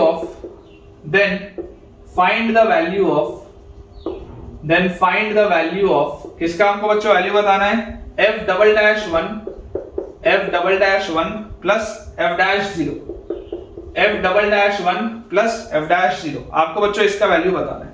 देखिए क्या बोला जा रहा है, y equal to fx is a parabola having its axis parallel to the y axis. समझने वाली बात क्या है, समझने वाली बच्चों बात अपने लिए ये है कि अगर हमारे पास x एक्सिस और y एक्सिस बना हुआ है, x एक्सिस और y एक्सिस अगर अपने पास बना हुआ है तो एक ऐसा पैराबोला जिसकी एक्सिस y एक्सिस के पैरेलल है, मतलब इस तरीके का आपके पास कोई पैराबोला होगा जिसकी एक्सिस जो होगी, axis of the parabola will be parallel to y axis, इस तरीके की प्रोफाइल आपके पास दी हुई है।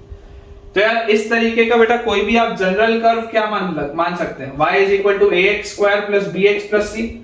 पूरे 11th क्लास में क्वाड्रेटिक में यही तो पढ़ा है, पूरे के पूरे बेटा क्लास 11th में क्वाड्रेटिक में यही तो हमने पढ़ा है कि y equal to ax square plus bx plus c, this is a parabola जिसकी एक्सिस क्या होगी, y एक्सिस के पैरेलल होगी। अब अगर ये बच्चों मेरे पास चीज आ गई, अब मुझे बोला जा रहा है if the line y equal to 3x touches this parabola at x equal to 1, x equal to 1 पर ये जो लाइन है y इक्वल टू 3x जो लाइन होगी ऑब्वियसली ओरिजिन से पास हो रही होगी, तो ये y इक्वल टू 3x आपके पास लाइन है, ये x इक्वल टू 1 पर इसको टच करती है, इसका एक्सिस इधर था, इसको अपन मिटा देते हैं ताकि कंफ्यूजन ना रहे, इस तरीके से आपके पास दिया हुआ था। यहां पर बेटा अगर ये इसको टच करती है, मैं आपको बोलता हूं this is your point x equal to 1, तो यार इस पॉइंट पे y की वैल्यू कितनी आएगी, इस पॉइंट पे 100% आप बोल सकते हो y की वैल्यू आपके पास आ जाएगी 3, x की वैल्यू 1 रखते y की वैल्यू 3 आएगी, मतलब ये आपके पास कोऑर्डिनेट होगा 1,3, ये आपके पास कोऑर्डिनेट क्या होगा 1,3। तो यार मैं आपको ये बोलता हूं बेटा कि f डबल डैश 1 क्या होगा, what is, and this is your fx, तो f डैश x आपके पास आएगा, f dash x will B 2ax plus b and f double dash x will B 2a, ये अपने पास आएगा। तो f double dash 1 plus f dash 0, f double dash 1 plus f dash 0, तो f double dash 1 is 2a plus f dash 0, 0 रखते हैं 2a plus b, ये आपसे बेटा पूछा जा रहा है। और मुझे आप जरा सोच के बताइए कि इसका स्लोप क्या है, व्हाट इज द स्लोप। तो यार इसका स्लोप जो होगा, इसका स्लोप तो 2ax प्लस b होना चाहिए, इसका स्लोप तो 2ax प्लस b होना चाहिए एट 1,3। जब अपन इसको बेटा एक बार डिफरेंशिएट करते हैं, dy बाई dx निकालते हैं, तो यही तो dy बाई dx स्लोप होता है ना 1,3 पे। और ये किसके बराबर है, दिस इज इक्वल टू इस लाइन का स्लोप dy बाई dx है कितना, dy बाई dx एट 1,3, यार ये तो 3 के बराबर है इसका स्लोप। तो अगर इसका स्लोप 3 के बच्चों बराबर है तो this is equal to 3, this is equal to 3। तो आप बेटा इसको अगर सॉल्व करेंगे तो आपके पास 3 की वैल्यू किसके बराबर आ जाएगी, 1,3 अगर आप यहां पर रखोगे तो 2a इंटू 1 प्लस b, तो यार यहां से तो 2a प्लस b की वैल्यू आपके पास 3 दी हुई है। और पूछा क्या जा रहा है, पूछा भी वही जा रहा है, तो फाइनली जो चीज पूछी जा रही है इसका भी आंसर आपके पास कितना आएगा, 3 ही आएगा। जब आपने स्लोप वाले इक्वेशन को बच्चों सॉल्व किया तो 2a plus b equal to 3 आपके पास ये एक इक्वेशन आ रहा है। और पूछा जो चीज अपने से जा रहा है, पूछी जाने वाली चीज भी तो यही पूछी जा रही है कि 2a प्लस b कितना है, तो 2a प्लस b कितना होगा, 3 होगा। तो अपना आंसर बच्चों इसका आ जाएगा 3, ठीक है, इसका आंसर 3 आ जाएगा। सिंपल सा सवाल था, सिर्फ इक्वेशंस अलग अलग अपने को बना के इसको सॉल्व करना था। It was an easy question. चलिए एक सवाल बेटा और करते हैं, उसके बाद फिर अगला टॉपिक स्टार्ट करेंगे। क्वेश्चन बच्चों अपने पास लिखा हुआ है, tangents are drawn from origin, tangents are drawn from origin to the curve, are drawn from origin to the curve, tangents are drawn from origin to the curve y equal to sin x, tangents are drawn from origin to the curve y equal to sin x, prove that the locus, ठीक है। ऐसे ये single correct सवाल था बेटा, ये मेरे पास जो ओरिजिनल सवाल था उसमें ये ऑप्शंस बने हुए थे 4, लेकिन मैं आपको उसको प्रूव दैट में करा देता हूं। Prove that the locus of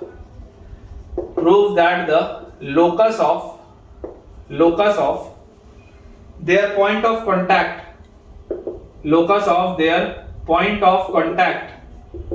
tangents का बच्चों जो point of contact होगा, prove that the locus of their point of contact is x square y square is equal to x square minus y square. Locus of their point of contact is x square y square is equal to x square minus y square. अच्छा question है बच्चों, star लगा लेंगे, it is a good question.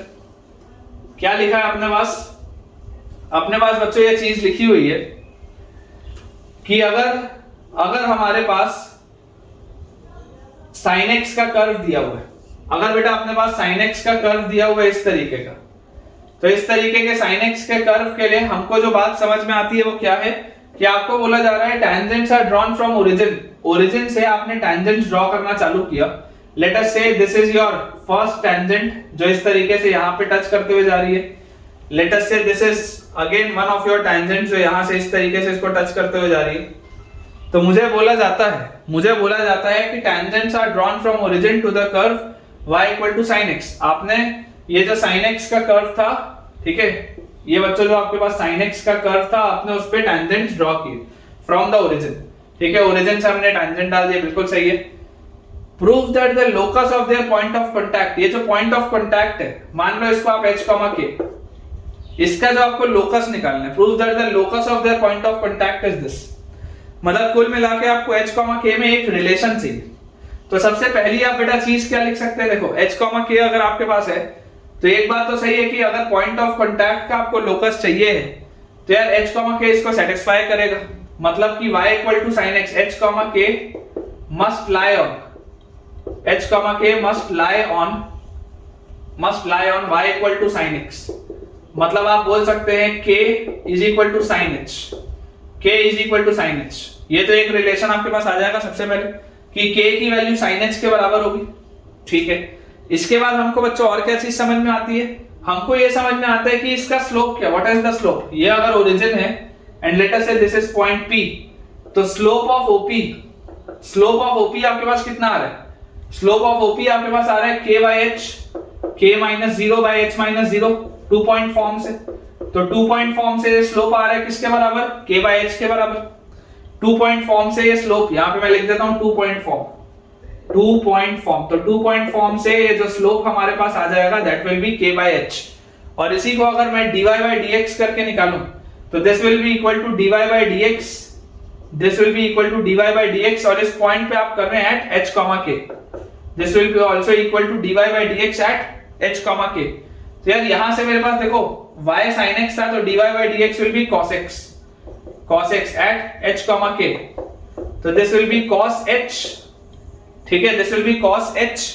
मतलब कि मैं यहां से और क्या बोल सकता हूं, मेरे पास जो एक अगला इक्वेशन आ गया that is k by h is equal to cos h।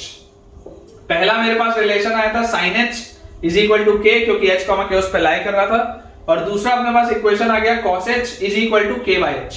This is your equation first, this is your equation second. दोनों को स्क्वायर करके ऐड कर दो, दोनों को बेटा जैसे ही आप स्क्वायर करके ऐड करोगे तो sin square h plus cos square h, sin square h plus cos square h will be equal to k square, plus इसको स्क्वायर करके ऐड करोगे तो k square by h square, और sin square h plus cos square h होता है 1। तो हमारे पास आ गया 1 is equal to h square k square plus k square by h square, और फाइनली आप इसको बोल सकते हैं h स्क्वायर minus k square is equal to h square into k square, और ये जो रिजल्ट है ये आपका फाइनल आंसर है जो कि आपको ये दिख रहा है। देख लो x square y square is equal to x square minus y square, x square minus y square. मेरे हिसाब से तो यार बहुत ही अच्छा सवाल है, एक और स्टार लगा लेते हैं इसमें।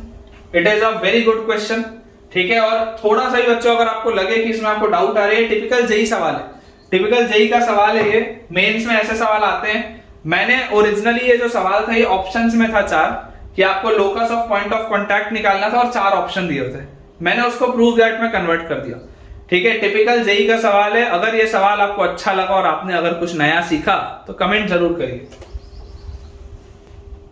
तो ठीक है बेटा, जो नेक्स्ट टॉपिक अपने पास लिखा हुआ है, next topic is angle of intersection of to curves, ठीक है। बस इसको मैं आपके लिए इंट्रोड्यूस कर देता हूं, फिर इस पर बेस्ड जो बहुत सारे सवाल होंगे वो अपन अगले लेक्चर में करेंगे। लिखा हुआ है angle of intersection of to curves, ठीक है। ये अपने पास बेटा चीज लिखी है, angle of intersection of to curves, कि अगर हमारे पास कोई भी दो अलग अलग कर्व हो तो उसके एंगल ऑफ इंटरसेक्शन का क्या मतलब होता है। तो पहले स्टेटमेंट लिखते हैं, उसके बाद एक छोटा सा सवाल कराऊंगा, फिर आज का लेक्चर एंड करेंगे। और इसमें हम जो बात करेंगे वो एक्यूट एंगल की बात करेंगे। इसमें हम जो बच्चों बात करेंगे, हम बात करेंगे एक्यूट एंगल की। तो हमारे पास लिखा है acute angle between two curves,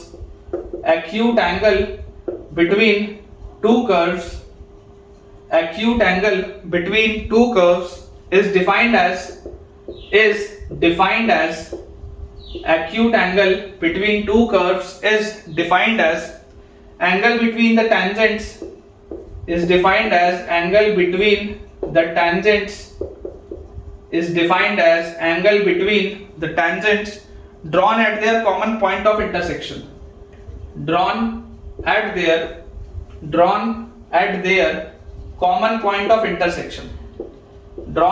common point of intersection, ठीक है। ये अपने पास बच्चों देखो चीज लिखी है कि अगर दो कर्व्स के बीच में आपसे एक्यूट एंगल पूछा जाए तो acute angle between the two curves is defined as the angle between the tangents drawn at their common point of intersection। बोलने का मतलब बच्चों क्या है, मैं आपको समझा देता हूं कि इमेजिन करिए आपके पास ये एक पहला कर्व है और ये आपके पास एक दूसरा कर्व है। लेट अस से this is C2 and this is C1, curve 1 और कर्व 2। क्लियरली आपको दिखाई दे रहा है कि इस पॉइंट पे इंटरसेक्शन हो रहा है, इसमें कोई डाउट नहीं है, इस पॉइंट पे आपके पास इंटरसेक्शन हो रहा है। मैं आपको बेटा बोलता हूं कि अगर आपको इन दोनों कर्व्स के बीच में एंगल बताना है, तो तरीका ये होता है कि आप इस पर भी एक टेंजेंट डालिए, आप बेटा इस कर्व पे भी एक टेंजेंट डालिए और इन दोनों टेंजेंट्स के बीच में जो एंगल होगा थीटा, वही थीटा एंगल बेसिकली आपका दोनों कर्व्स के बीच का एंगल होगा एट दैट पॉइंट। ये जो पॉइंट आपके पास आएगा बच्चों, पॉइंट P, ये जो पॉइंट P आपके पास आएगा, this is your first tangent, है ना। दोनों कर्व पे आपको टेंजेंट पुट करना है और उसके बीच का जो एंगल होगा दैट विल बी थीटा।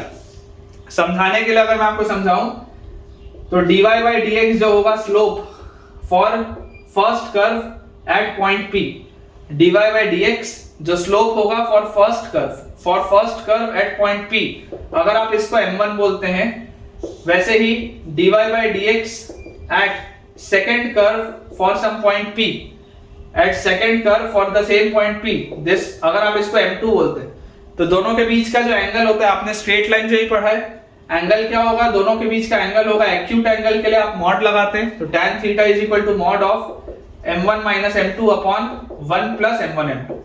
ठीक है, मॉड क्यों लगाया जाता है, क्योंकि अगर आप एक्यूट एंगल की बात कर रहे हैं तो एक्यूट एंगल के लिए tan हमेशा पॉजिटिव होता है, तो जस्ट टू इंश्योर कि आपका tan पॉजिटिव आए, इसलिए आप मॉड्यूलस साइन लगा लेते हैं ताकि हमेशा आंसर आपका पॉजिटिव ही निकले।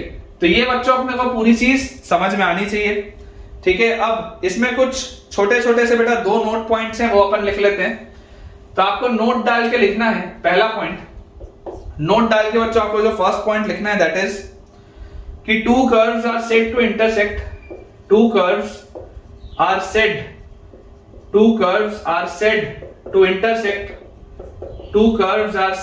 To intersect orthogonally. आपने सर्कल में पढ़ा orthogonal intersection, two curves are said to intersect orthogonally, ठीक है, two curves are said to intersect orthogonally if angle between the tangents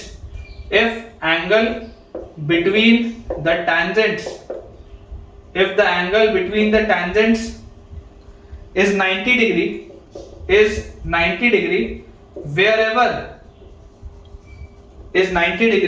wherever the curve intersects, है ना, wherever the curve intersects, जहां पर भी इंटरसेक्शन होगा, जहां पर भी बच्चों इंटरसेक्शन होगा, वहां पर जहां पर भी बच्चों कर्व इंटरसेक्शन होगा, वहां पर आप बोल सकते हैं कि एंगल ऑफ ये कितना आ जाएगा आपके पास, 90 डिग्री आएगा। ठीक है, दोबारा रीड कर देता हूं कि two curves are said to intersect orthogonally if the angle between the tangents is 90 degree wherever the curve intersects। और 90 डिग्री में अगर बेटा इंटरसेक्शन हो रहा है तो tan 90 क्या होता है, नॉट डिफाइंड मतलब m1 m2 की वैल्यू -1 पढ़ाई है अपन ने स्ट्रेट लाइन में। तो दिस इंप्लाइज जो स्लोप होगा dy by dx for the curve 1 at point P multiplied by dy by dx for the curve 2 at point P, this will be -1। Curve 1 पर जो स्लोप आएगा पॉइंट P पे और curve 2 पर जो slope आएगा पॉइंट P पे, दोनों का प्रोडक्ट क्या होगा बच्चों, -1 होगा। ये बात हमको पता होनी चाहिए ऑर्थोगोनल इंटरसेक्शन में। एंड सिमिलरली सेकंड जो अपने पास बच्चों पॉइंट आएगा नोट का, second point will be if two curves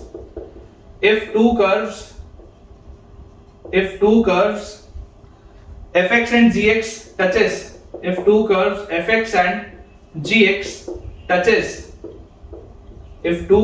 fx and gx touches each other, ठीक है, अगर वो एक दूसरे को टच करते हैं, touches each other, तो ऑब्वियसली बच्चों जैसे ही वो टच कर रहे होंगे तो उस समय जो दोनों के टेंजेंट्स का स्लोप होगा वो सेम होगा, तो touches each other, then f dash x is equal to g dash x at that point, then f dash x is equal to g dash x at that point। ठीक है, मतलब कि आप ये समझने की कोशिश करें, इसको थोड़ा सा अपन क्लियर बच्चों कर देते हैं। समझ में आपको जो बच्चा बात आनी चाहिए वो क्या है कि अगर आपके पास मान लीजिए एक कर्व है fx और दूसरा अगर हमारे पास बच्चों कर्व है gx, और अगर ये दोनों एक दूसरे को टच कर रहे हैं किसी पॉइंट पे, तो उस पर्टिकुलर पॉइंट पे जब आप स्लोप देखेंगे टेंजेंट का, तो वो दोनों के लिए सेम होगा।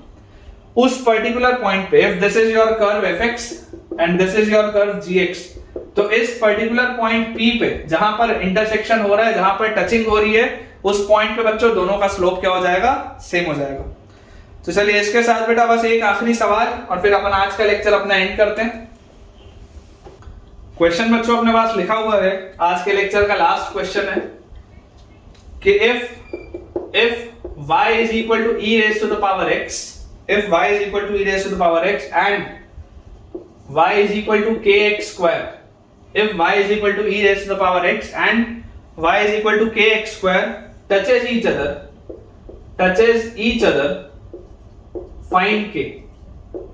If y is equal to e raised to the power x and y is equal to kx square touches each other, find k. देखिए बेटा इसका ग्राफ कैसा होगा हमारे पास, हम जानते हैं कि e की पावर x जो होता है वो एक इंक्रीजिंग फंक्शन होता है, तो अगर इंक्रीजिंग फंक्शन होता है तो इसका ग्राफ तो कुछ इस तरीके का होगा, आगे कुछ इस तरीके का आपके पास ग्राफ होगा e की पावर x का। और k अगर मान लो नेगेटिव हुआ, अगर बेटा k नेगेटिव हुआ तो क्या कभी भी आपके पास कोई भी बेटा पॉइंट ऑफ इंटरसेक्शन आएगा क्या? टचिंग तो कभी नहीं आएगी। इसका मतलब k आपको पॉजिटिव ही लेना पड़ेगा। ये बात तो समझ में आती है कि k को पॉजिटिव ही होना पड़ेगा। तो इसके ग्राफ के लिए बेटा आप देखो कुछ इस तरीके का अपन इसका ग्राफ बनाते हैं, कुछ इस तरीके का इसका ये ग्राफ है, ठीक है। यहाँ पर ये इस तरीके से इसको टच कर रहा होगा, यहाँ पर इस तरीके से कुछ पॉइंट ऑफ इंटरसेक्शन या पॉइंट ऑफ टचिंग हो रहा होगा, इंटरसेक्शन नहीं टचिंग, ठीक है। इसके बाद ये जो e की पावर x है वो यहाँ से ऐसा ऊपर चला जाएगा और ये आपका जो ग्राफ है ये आपका नीचे रह जाएगा। कुछ इस तरीके का आपके पास ये ग्राफ दिया हुआ है। चल हमें पता है एक बात की जब टच हो रहा होता है तो उस पॉइंट पे, तो जब बेटा टच हो रहा होता है तो उस पॉइंट पे f डैश x और g dash x at p ये तो सेम होते हैं, ठीक है। तो अपन ऐसा मान लेते हैं let the point where e raised to the power x and kx square touches, let the point where e raised to the power x and kx square touches each other is x1 y1। मान लेते हैं बच्चों इस point को अपन x1 y1, तो अगर अपन इस point को x1 y1 बोलेंगे तो हमें समझ में आता है कि y1 क्या होगा, y1 will be e raised to the power x1 and y1 will be equal to kx1 square। ये दोनों चीजें होंगी क्योंकि x1 y1 दोनों पे लाई कर रहा होगा, है ना। अपन ने ये वाले पॉइंट को x1 y1 बोला। अब अगर हम बात करें बच्चों स्लोप की, अगर हम बात करें इसके स्लोप की तो हमको क्या चीज समझ में आती है? स्लोप में बेटा हमको ये बात इसमें समझ में आती है कि इसका स्लोप क्या होगा, ठीक है। तो उसका जो स्लोप बेटा आप जैसे लोगे तो उसका स्लोप तो e raised to the power x ही होगा एट x1, है ना। और इसका स्लोप क्या आ जाएगा? इसका स्लोप आ जाएगा 2k x एट x1। ये दोनों सेम होना चाहिए, मतलब कि आपके पास आ रहा है e raised to the power x1 should be equal to 2k x1, है ना। इक्वेटिंग द स्लोप्स, यहाँ पे मैं लिख देता हूं स्लोप, तो स्लोप आप इक्वेट करोगे तो ये चीज आ जाएगी। अब e की पावर x1 क्या है? e की पावर x1 बेसिकली y1 के बराबर है, तो this is equal to y1 is equal to 2k x1। और y1 किसके बराबर है? kx1 स्क्वायर के। मजा आ गया यार, तो kx1 स्क्वायर के, तो kx1 स्क्वायर की वैल्यू 2k x1 के बराबर हो गई। और आपको दिख रहा है k पॉजिटिव है, तो k से k तो हटाओ, तो यार यहां से आपके पास, यहां से बच्चों आपके पास आ जाएगा x1 इज इक्वल टू कितना आ जाएगा? x1 की वैल्यू 0 तो हो नहीं सकती, आपको दिखाई दे रहा है x1 की वैल्यू 0 तो हो नहीं सकती, तो एक x1 से एक x1 भी घटा तो x1 की वैल्यू आ गई 2। और जैसी बच्चों x1 की वैल्यू 2 आ गई तो अब आपको बोला जा रहा है कि फाइंड k। तो अगर बच्चों x1 की वैल्यू 2 आ रही है तो k कितना होगा? x1 की वैल्यू 2 आते ही y1 विल बी e की power 2 and y1 will be equal to k into x1 का स्क्वायर मतलब 4। तो क्लियरली बच्चों k will be e square by 4। देख लीजिए जो k की वैल्यू आपके पास आएगी that will be e square by 4, ठीक है क्या? k की वैल्यू बच्चों आपके पास आ जाएगी e स्क्वायर बाय 4, बिल्कुल सही। तो ठीक है बेटा, विद दिस हम अपने आज के लेक्चर के एंड पे पहुंच चुके हैं एओडी के, और मुझे पूरी उम्मीद है कि आज का लेक्चर आपको बहुत शानदार लगा होगा और आपको बहुत मजा आया होगा। तो आज आपने जो भी मुझसे नए कंसेप्ट सीखे, जो भी आज आपके बेटा लेक्चर में फायदा हुआ, मुझे कमेंट्स में जरूर बताइए ताकि मैं इसी उत्साह के साथ अगला लेक्चर आपके लिए लेके आऊं। वीडियो अगर आपको पसंद आया हो तो वीडियो को लाइक करें, चैनल को सब्सक्राइब करें और दोस्तों के साथ इस वीडियो को शेयर भी करें ताकि उनकी भी पढ़ाई और अच्छे से हो पाए। Thank you.